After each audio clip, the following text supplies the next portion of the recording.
It's that time of the year. We're heading into festive season. Open up Instagram and all you're seeing is 50% off Black Friday, 70% off Christmas sale. The noise can get a lot. And if you're a business owner, you feel that massive pressure, especially this time of the year. If you're feeling that panic, like, if I don't cut my prices, am I going to miss out? Will my competitors get all of these customers? And that's the trap many business owners fall in, especially this time of the year. And I want to talk to you about that today, because here's the truth. If you're charging too little all year long, this is the time where it really hurts. Today, I'm not just going to tell you to raise your prices. I'm going to share the 5 real reasons you're probably charging too little. And then I'm going to give you a plan to run a festive promotion without looking cheap. Reason 1, you're afraid to hear no. Let's start with the biggest one. It's fear. It's that feeling in your guts, what if I'm charged what I'm worth? Will everyone say no? It's the imposter syndrome. We've all had it. You think, if I'm just a little bit cheaper, at least people will say yes. But here's the problem. You're getting a yes from the wrong customer. Think about Apple. They've never been the cheapest in the room. They're proud of their price, and what happens? People line up for days to buy their products. We've all seen it with the iPhone 17 launch. Getting a no from a price shopper is actually a good thing. It means in your message, it's clear, and it makes space for your dream customers to say yes. Reason 2, you're selling time, not the solution. This one is huge, especially if you run a service business. Go look at your price list. Does it say a 60-minute facial for $600? If it does, you're selling your time. You're a commodity. And you're inviting people to compare your 60-minute to the 60 minutes down the road. Think about gyms for that matter. A cheap gym sells access to equipment for $200 a month. But a premium gym like Barry's Bootcamp sells the best workout of your life in a high energy class, and they charge over $300 per class. They're not selling 60 minutes. They're selling energy, they're selling the community, and most importantly, they're selling the result. When you start selling a solution like pigmentation correction package, the price becomes the result. You're not a cost anymore, you're actually an investment. And that's something huge that we always mention to all our clients, is that you should always sell the result. What is a dream outcome someone is actually looking for? And oftentimes you find that price becomes irrelevant. When you're selling on the result, when you're selling like a pigmentation correction package or a weight loss program or a supplement to help you with hormone imbalance, and what is the dream outcome someone is looking for when they make that purchase? And again, price becomes irrelevant, and that's really important.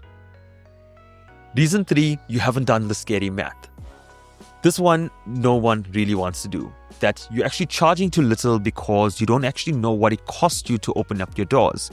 Here's a scary stat. In South Africa, a small business failure rate is one of the highest in the world. It's anywhere from 70 to 80% of businesses fail within the first 5 years of them being in operation. And the number one reason for this is cash flow failures. This means that they don't know the real numbers. They're busy, but they're not profitable. And that's a big one, is that you can be busy. Your calendar or diary can be full with appointments. Your therapist could be in treatments. Your technicians could be out on the road. But are you actually making money? Are you actually profitable? From a product perspective, is that your team is busy, your warehouses are pushing out product.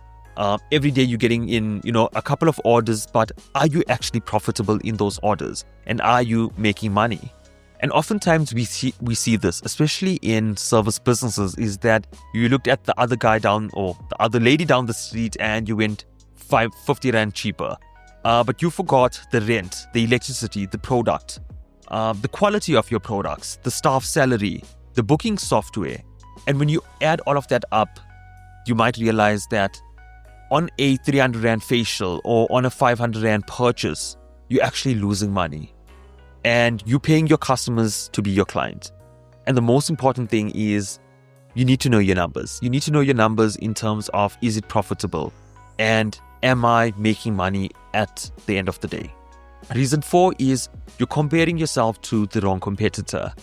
This follows right from the last point. You're looking at the discount beauty bar down the street and you're trying to beat their price. But the beauty bar down the street uses cheap product. Their therapist or their team is probably not even trained. And you're using premium products. You spend thousands on training. You have a beautiful place. You just purchased new vehicles. You purchased new equipment. That comes with costs, right? And if we look at Mercedes as an example, they don't compete with Kia down the road. They both are cars, but they're not in the same category. They're not for the same customer. And that's really important, is that if you're trying to target a high-value customer, you need to be positioned in that matter. Mercedes doesn't care what Kia's price is, and you shouldn't either. Reason 5, you think a discount is your only tool. And this is a big one for you right now. It's November, it's December, it's January. You feel that pressure and you think that the only tool that you have is a 50% banner. And here's the problem. A study from Nielsen showed that brand loyalty is dropping. People are more willing now than ever to switch brands for a good deal. So what's really important is that you don't want to just target clients that are looking for discounts or clients that are looking for the best deal. You want to look at high-value clients that's looking for that result that I mentioned or for that dream outcome. When you only compete on pricing, you're training your customer to leave as soon as someone else down the street is 10% cheaper. You're building a business on a quicksand. The solution. So here's what we figured out. We know you have to do something during the festive season. So here's my advice. Don't be the cheap option, rather be the smart option that's actually solving a problem. Let's look at a couple of examples. We have Jo Malone and Dermalogica. They really run a 50% off sale. What do they do instead? First, they do the value add.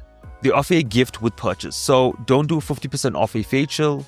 Instead, do this. Buy our full price signature facial and get a 15-minute LED light treatment.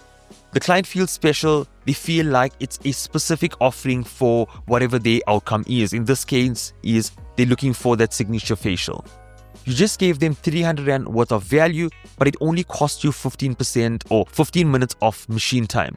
You didn't devalue your main service. So what we're trying to do here is that rather stack the value and give more, but keep your pricing the same. So instead of saying, hey, here's a discount off my facial, what you're doing is you're giving them more value with the same pricing. Strategy 2 is the festive bundle. So let's look at Nespresso for this example.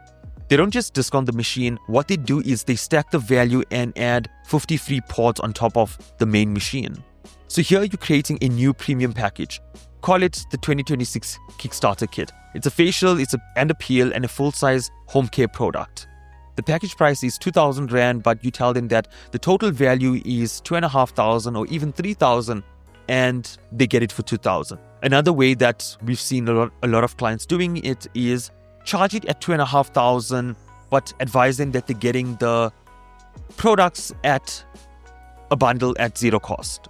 So you're not cutting pricing, you're curating an experience. You still get a high value sale. The client feels like they got an amazing deal. And I think that's the whole point that we're trying to get at is how do we not play in the price war? Because that's the race to the bottom, right? So how do we play towards more the benefit route, more the value? And how do we attract someone who's actually looking for that high value offering that you have and not necessarily the cheapest in the market? So here's my message for you this week. It's okay to feel the pressure of the festive season. You don't have to be desperate, you can be smart. Your brand is permanent, but discounts are temporary. Choose to be the expert, not the commodity. And maybe to leave this with you is that when you're looking at building a brand, when you're looking at attracting a high value client, you should always focus on what exact pain point are you actually solving in their life. And, a lot of times when we work with a lot of our clients is that you try to, sell like a menu, right? Like a restaurant menu is that, hey, okay, here's this meal here, here's the starters, here's the pricing, here's the main course, and then here's the dessert. But that's never going to work, especially when you want to position your brand and attract high value clients. What they are looking for more is, will your product or your service actually solve this pain point? So they want specific offers for a specific target audience. So when you're looking at creating pricing this festive season, and again, even when you're heading into January, try and solve a problem. Look at the mindset that someone is in January. What are they thinking? what do you typically see? And one way you can actually do this is, what do typical customers actually chat to you about in the month of January, in the month of December? And try and create offers specific to them. Don't try and say, hey, like I have all these products, all of these services, I want to market everything. Being specific is really important. And as we head into, December and January is not far away, try and go into the buying mindset of your ideal customer. What is that main thing that they're thinking at that time? So again, what you'll actually see is that you could have a buyer avatar. And what they're thinking in December is not what they're thinking in January. So get into their buying mindset. Like, generally in December, this is what my clients are looking for. And yes, but we're not saying don't use discounts. And discounts are probably there to push a client further down the sales process, right? And actually get them to pitch up or actually get them to make the sale.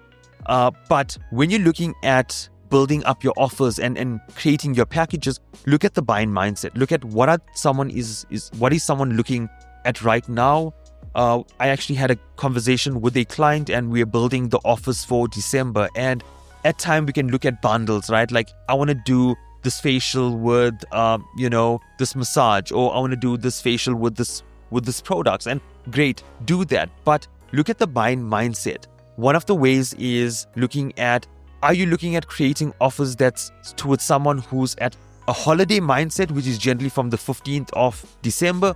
Or if you want to capture attention between the 1st to the 15th of December, what mindset are they in? A lot of times it's unwinding. It's, thinking about de-stressing. Someone is still busy. So you don't want someone to actually come for your offer in December when it's at the 15th, 20th, when you guys are actually looking to close. That's where people are looking for holiday sales, right? They're looking more for holiday specials. When you're looking at the beginning of the month and towards November, December, early December, so people are looking to de-stress. So if you're creating offers, create offers based on the mindset at where they are at this specific stage. And what you'll find is that it's two different offers. So in December, you'll have an offer that's in the mindset of where your customer is now for your product or service. And then in December, towards later of December, you'll actually have a different type of service or product. So understanding the mindset of your ideal customer is really important.